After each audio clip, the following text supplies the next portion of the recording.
22واں پارہ آغاز میں اللہ تعالیٰ نے کچھ لوگوں کے صفات ذکر کی اور کہا کہ وعد اللہ لہم مغفرۃ و اجرا عظیما، اللہ نے ان کے لیے مغفرت اور بہت بڑا اجر عظیم تیار کیا۔ مسلمان مومن صبر کرنے والے، فرما بردار، ڈرنے والے مرد اور عورتیں، صدقہ کرنے والے، روزے رکھنے والے، نمازیں قائم کرنے والے اور بہت زیادہ اللہ کا ذکر و اذکار کرنے والے، یہ ہیں وہ لوگ مرد اور عورت دونوں میں سے۔ اللہ نے ان کے ساتھ مغفرت کا وعدہ کیا ہے، یعنی مغفرت کا وعدہ کا مطلب یہ ہے کہ یہ اللہ سے بخشش مانگیں گے، اللہ ان کو بخش دے گا۔ بخشش مانگنا اور ہے اور آگے سے بخشش ہو جانا، یہ دونوں چیزیں الگ ہیں۔ تو ایسے جن کے اندر یہ صفات پائی جاتی ہیں، ان کی اللہ تعالیٰ مغفرت قبول کرے گا اور بہت بڑا اجر عظیم ان کو عطا کرے گا۔ سورۃ الاحزاب ہے، کیونکہ اس میں اللہ تعالیٰ نے دو اہم بڑے مسئلے بیان کیے ہیں، ایک زہار اور دوسرا متبنہ بیٹے۔ زہار کہتے ہیں کوئی خامند اپنی بیوی کو کہے کہ تو مجھ پر میری ماں کی طرح ہے، جس طرح ماں سے نکاح حرام ہے اس طرح بیوی کو قرار دے دینا، اس کو زہار کہتے ہیں۔ ایک مثال دے کے اللہ تعالیٰ نے بات سمجھائی، ما جعل اللہ لرجل من قلبین فی جوفہ، کہ اللہ تعالیٰ نے کسی آدمی کے دل میں سینے میں دو دل، کسی آدمی کے پیٹ یا سینے میں دو دل نہیں بنائے، ایک ہی دل ہوتا ہے۔ جس طرح ہر انسان کے سینے میں ایک دل ہے، اس طرح اس کی ماں بھی ایک ہی ہے اور اس کا باپ بھی ایک ہی ہے۔ یہ نہیں ہو سکتا کہ کسی کی دو مائیں ہوں یا کسی کے دو حقیقی باپ ہوں، یہ نہیں ہو سکتا۔ اگر کوئی خامد اپنی بیوی کو ماں کی طرح کہہ دیتا ہے تو اس کا یہ کہنا غلط تھا، اس کے کہنے سے وہ ماں بن نہیں جاتی۔ اگر کوئی کہہ دے گا تو اس کا پھر کفارہ دے گا۔ کفارہ کیا ہے؟ ایک غلام آزاد کرے گا یا 2 ماہ کے مسلسل روزے رکھے گا۔ اگر یہ بھی نہیں کر سکتا تو پھر 60 مسکینوں کو کھانا کھلائے گا۔ زہار کرنے والا جو اپنی بیوی کو کہہ دے کہ تو مجھ پر میری ماں کی طرح ہے۔ متبنہ بیٹے کہتے ہیں کسی کے بیٹے کو اپنا بیٹا بنا لینا، تو یہ بھی جائز ہے بنا لینا، لیکن فرمایا کہ ادعوہم لآبائہم، ان کو پکارو ان کے اصل باپوں کی طرف، جو اس کا اصل باپ ہے اسی کی طرف پکارا جائے گا۔ زید بن حارثہ رضی اللہ عنہ یہ اللہ کے نبی صلی اللہ علیہ وسلم کے منہ بولے بیٹے تھے، تو عرب کے اندر یہ رواج تھا کہ منہ بولے بیٹوں کو جس نے اس کو پالنا شروع کیا اسی کے نسبت سے پکارا جاتا تھا، اسی کو اس کا باپ سمجھا جاتا تھا۔ اس سے منع کر دیا کہ یہ نہیں ہو سکتا، کسی کے 2 باپ نہیں ہو سکتے، جس طرح سینے میں 2 دل نہیں ہو سکتے اسی طرح کسی کے 2 باپ نہیں ہو سکتے، اس کا باپ ایک ہی ہے اور اس کے اصل باپ کی طرف پکارا جائے گا۔ اگر کسی نے گود لے بھی لیا ہے تو اس کا اپنا جب شناختی کارڈ بنے گا، اس کی شادی کے وقت اس کا جاب و قبول کروایا جائے گا تو اس کے اصل باپ جس نے اس کو پیدا کیا تھا اس کی طرف نسبت کر کے اس کا نام لکھوایا جائے گا، اس کے غیر حقیقی باپ کی طرف نسبت نہیں کی جائے گی۔ پھر ساتھ ہی یہ بھی بیان کر دیا کہ اس کی جو بیٹا بنایا ہے منہ بولا بیٹا، اس کی جو بیوی ہے جو ظاہراً اس کی بہو بن رہی ہے حقیقت میں نہیں، وہ اگر اس کو طلاق دے دیتا ہے تو اس سے وہ شادی کر سکتا ہے۔ زید بن حارثہ رضی اللہ عنہ نے زینب بنت جحش رضی اللہ عنہ سے شادی کی اور بعد میں معاملہ سیٹ نہ ہو سکے تو زید بن حارثہ نے طلاق دے دی، تو اللہ کے نبی صلی اللہ علیہ وسلم نے بلکہ اللہ تعالیٰ نے کہا کہ زوجنا، کہا ہم نے تیری شادی اس کے ساتھ کی، یہ نکاح اللہ تعالیٰ کی طرف سے ہوا تھا، زمین پہ یہ نکاح نہیں پڑھایا گیا تھا نبی صلی اللہ علیہ وسلم کا زینب بنت جحش رضی اللہ عنہ سے۔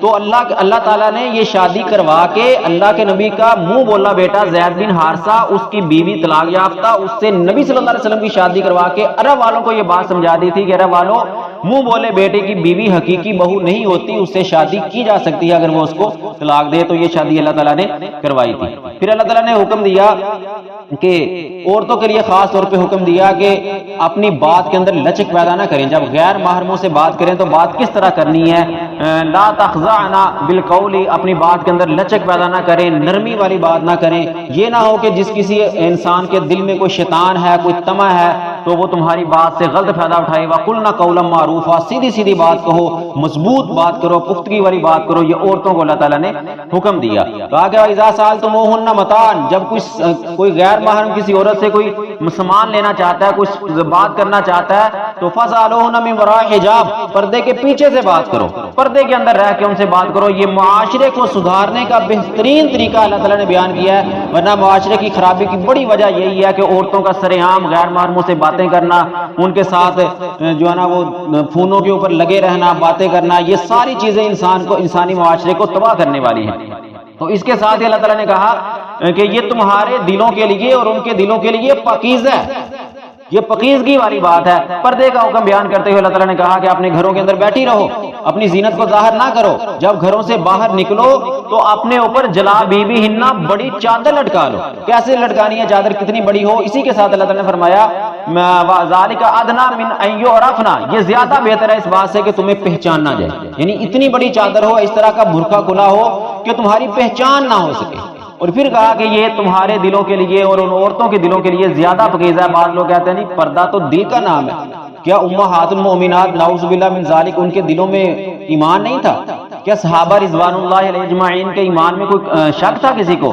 اگر اس امت کی پاکیزہ عورتیں صحابیات اور امہات المؤمنات نام لے کے اللہ تعالیٰ نے کہا کہ یا ایھا النبی، اے نبی اپنی بیویوں کو کہہ دو، اپنی بیٹیوں کو کہہ دو، ونساء المؤمنین اور مومنوں کی عورتوں کو بھی یہ حکم دے دو کہ جب بھی نکلے تو پردہ کر کے چادریں لٹکا کے نکلیں۔ اگر ان پاکیزہ عورتوں کو پردے کا حکم تھا اور پاکیزہ مردوں کو آنکھیں جھکا کے رکھنے کا حکم تھا، تو آج تو بالاولیٰ یہ حکم ہے۔ وہاں پھر اللہ نے یہ بات بھی نکال دی کہ تمہارے اور ان کے دل اس سے پاکیزہ رہیں گے۔ آخر میں قادیانیوں کا رد کیا اللہ تعالیٰ نے اس سورۃ الاحزاب کے اندر، کہ فرمایا کہ محمد صلی اللہ علیہ وسلم تم میں سے کسی باپ کے مرد نہیں ہیں، منہ بولے بیٹے کے کسی کے باپ نہیں بن سکتے، کیونکہ نبی صلی اللہ علیہ وسلم کے جتنے بھی بیٹے تھے وہ بچپن میں وفات پا گئے تھے، کسی مرد کے باپ نہیں رہے تھے اللہ کے نبی صلی اللہ علیہ وسلم۔ اور کہا کہ وہ اللہ کے رسول ہیں، وخاتم النبیین، اور وہ نبیوں کے خاتم ہیں، مہر لگا دی، ان کے بعد کوئی نبی نہیں آئے گا۔ اگر آج کوئی جھوٹا دعویٰ کرے، بلکہ علامات قیامت میں ہی شامل ہے کہ 30 جھوٹے کذاب آئیں گے قیامت سے پہلے جو نبوت کا دعویٰ کریں گے، اگر کوئی دعویٰ کرے تو وہ خاتم النبیین، اس بات کی دلیل ہے کہ وہ جھوٹے ہیں، نبی صلی اللہ علیہ وسلم آخری نبی تھے، ان کے بعد کوئی نبی نہیں آئے گا۔ کہا کہ یہ لوگ تم سے قیامت کے بارے میں پوچھتے ہیں، ان کو بتا دو کہ اس کا علم صرف اللہ کے پاس ہے، اس کے علاوہ کسی کے پاس قیامت کا علم نہیں ہے۔ وما یدریک، اور تمہیں کس بات نے معلوم کروایا، لعل الساعۃ قریب، شاید کہ قیامت تو قریب آ چکی ہے۔ قیامت کبریٰ جب آئے گی، جس انسان کی سانسیں کٹ گئی وہ اس کی قیامت ہے، اس کے بعد اس کو عمل کا موقع نہیں ملے گا، اس کا حساب کتاب ہے، اس کی قیامت وہی ہے۔ یہی کہا کہ شاید کہ قیامت قریب آ چکی، تمہیں پتہ نہیں ہے، جب تمہاری موت آئے گی تمہاری قیامت وہی ہوگی۔ کہا کہ اے ایمان والو سیدھی سیدھی بات کہا کرو، جھوٹ مت بولو، سیدھی سیدھی بات کہہ دو۔ جھوٹ کبیرہ گناہ ہے، ہم اس کو بڑا معمولی سمجھتے ہیں، ہمارے معاشرے میں اس قدر پھیل چکا ہے، تمام برائیوں کی جڑ جھوٹ ہے، جس کو ہم معمولی سمجھتے ہیں۔ نبی محمد صلی اللہ علیہ وسلم نے اس کو کبیرہ گناہ شمار کیا، یہ کبیرہ گناہ ہے، اور کہا کہ اگر تم یہ سچ بولو گے، سیدھی سیدھی بات بولو گے، اللہ تمہارے کام سیدھے کر دے گا۔ اگر تم اللہ اور اللہ کے رسول کی اطاعت کرو گے تو تمہاری کامیابی کا یہی راز ہے۔ سورۃ سبا کا آغاز ہوتا ہے، سورۃ سبا اس کو اس لیے کہتے ہیں کہ اس میں قوم سبا کا ذکر آتا ہے، آگے جا کے آئے گا۔ اللہ تعالیٰ فرماتے ہیں کہ اللہ تعالیٰ سے ایک ذرہ برابر بھی چیز پوشیدہ نہیں ہے۔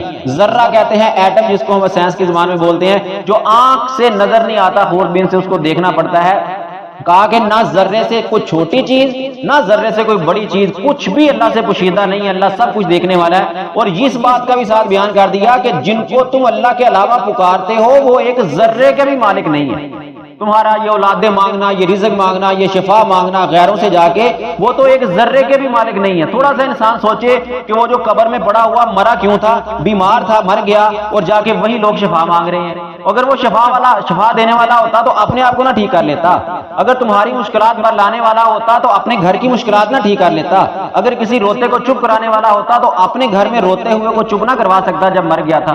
تو وہ قبر میں پڑے ہوئے ایک ذرے کے بھی مالک نہیں ہے۔ اس بات کی وضاحت کی داؤد علیہ السلام کے بارے میں بتایا کہ اللہ تعالیٰ نے ان کو پہاڑ اور پرندے ان کے ساتھ مل کے اللہ کی تسبیح بیان کیا کرتے تھے، اور سلیمان بن داؤد علیہ السلام کا اس کے بعد واقعہ کے بیان کیا کہ وہ ہوائیں ان کے کنٹرول کے اندر تھی اور جن ان کے ماتحت تھے، وہ جو کام ان سے کروانا چاہتے، بڑی بڑی عمارتیں، بلڈنگیں اور کھانے کے برتن اور کیا کیا چیزیں جنوں سے انہوں نے بنائی ہیں۔ پھر انہی کا سلیمان بن داؤد علیہ السلام کا موت کا واقعہ بیان کیا کہ بڑی عجیب طریقے سے اللہ تعالیٰ نے ان کو موت دے کے ایک بہت بڑے سوال کا جواب دیا تھا ان کی موت کے ساتھ، کہ وہ ایک لاٹھی کی ٹیک لگا کے کھڑے تھے اور جن ان کے ماتحت ایک بلڈنگ تیار کرنے کے اوپر اندر لگے ہوئے تھے، کام کر رہے تھے، تو اللہ تعالیٰ نے ان کو موت دے دی اور ان کی لاٹھی کو دیمک لگی ہوئی تھی، اور وہ دیمک کے لگنے سے لاٹھی ٹوٹ گئی اور وہ گر گئے۔ تب جنوں کو پتہ لگا کہ سلیمان علیہ السلام تو جا چکے ہیں، وفات پا چکے ہیں۔ یہاں پر کتنا عرصہ ان کو وہ وفات پائے کھڑے رہے، اس بات کا کہیں شریعت کے اندر وضاحت نہیں ہے۔ ایک مفسر نے بڑی پیاری بات لکھی ہے جو کافی حد تک صحیح معلوم ہوتی ہے، وہ کہتا ہے کیونکہ ہم یہ نہیں کہہ سکتے کیونکہ وہ ان کی وفات کے بعد دیمک لگی ہوئی تو کئی سال لگ جائے گا یا کافی مہینے گزر جائیں گے، تو ان کی نمازیں، کھانا پینا، ان کے معاملات سلیمان علیہ السلام کے سارے کیسے ہوئے؟ پھر یہ تو نہیں ہو سکتا۔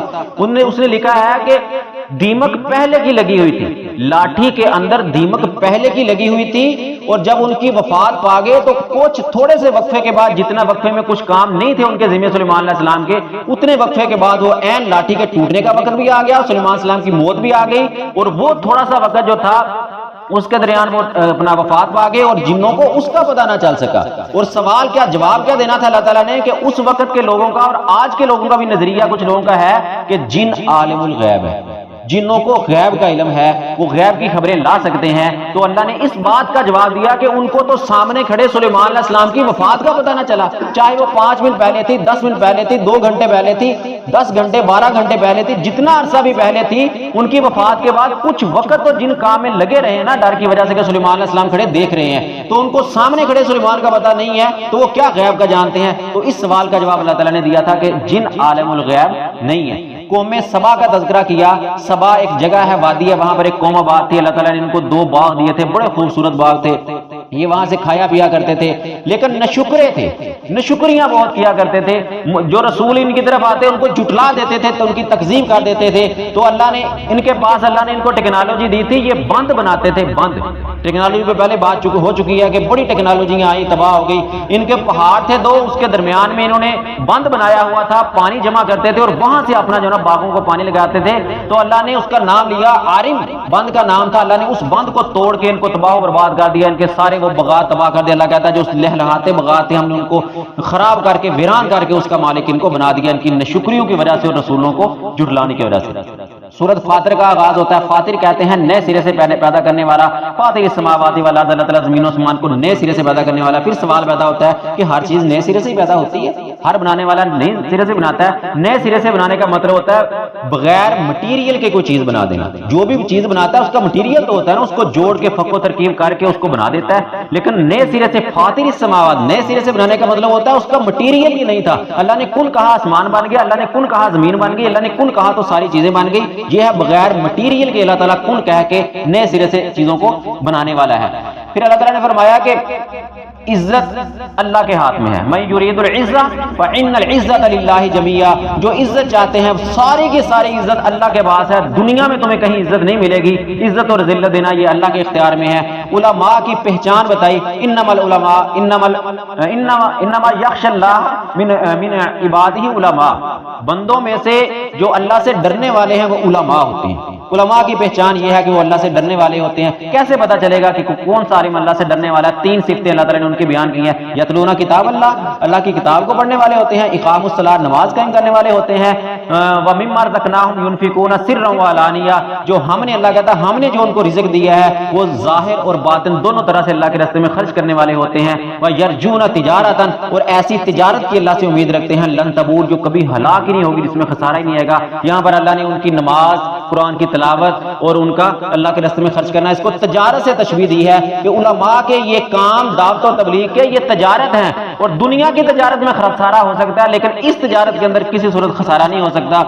ایک بہت بڑے سوال کا جواب دیا اللہ تعالیٰ نے، وما انت بمسمع من فی القبور، اے نبی جو قبروں میں پڑے ہوئے ہیں تو ان کو نہیں سنا سکتا۔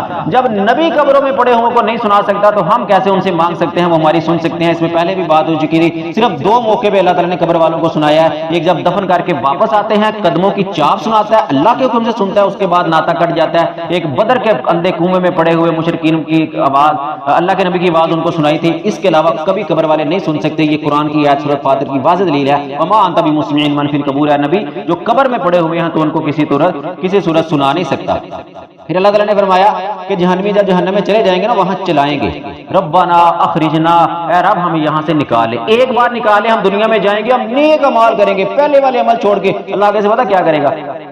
اوا لم نعمرکم، کیا ہم نے تم کو عمر نہیں دی تھی؟ 40 50 60 70 سال تمہیں سنانے والے سمجھانے والے سارے آئے تھے، تم نے وہاں نہیں مانی، تو اب واپسی کا کوئی راستہ نہیں ہے۔ آخر میں اللہ تعالیٰ نے بیان کیا کہ اگر اللہ تمہیں تمہارے گناہوں کی وجہ سے پکڑنا چاہے نا، تو تمہارے گناہوں کی وجہ سے تم پر ہر گناہ کا عذاب دنیا میں دینا چاہے تو دنیا پہ کوئی زندہ چیز باقی نہ بچے، اللہ تمہارے گناہوں کے برابر اتنا عذاب نازل کرے کہ سب جاندار تباہ و برباد ہو جائے، لیکن اللہ نے تمہیں الی اجل مسمى، وقت مقررہ تک مہلت دی ہوئی ہے، جب موت کے بعد قیامت کا دن سجے گا، عدالت لگے گی، پھر اللہ تعالیٰ تمہارے سارے مال کا برابر برابر حساب کتاب دے گا۔ لیکن دنیا میں تمہیں تھوڑے تھوڑے اللہ جھٹکے لگاتا ہے کہ سنبھل جاؤ، جو سنبھل گئے وہ بچ جائیں گے، جو نہ سنبھلے ان کا حساب کتاب قیامت کے دن ہوگا۔ اللہ تعالیٰ قرآن کو سمجھ کے اس پر عمل کرنے کی توفیق عطا فرمائے۔ وما علیہ الا البلاغ۔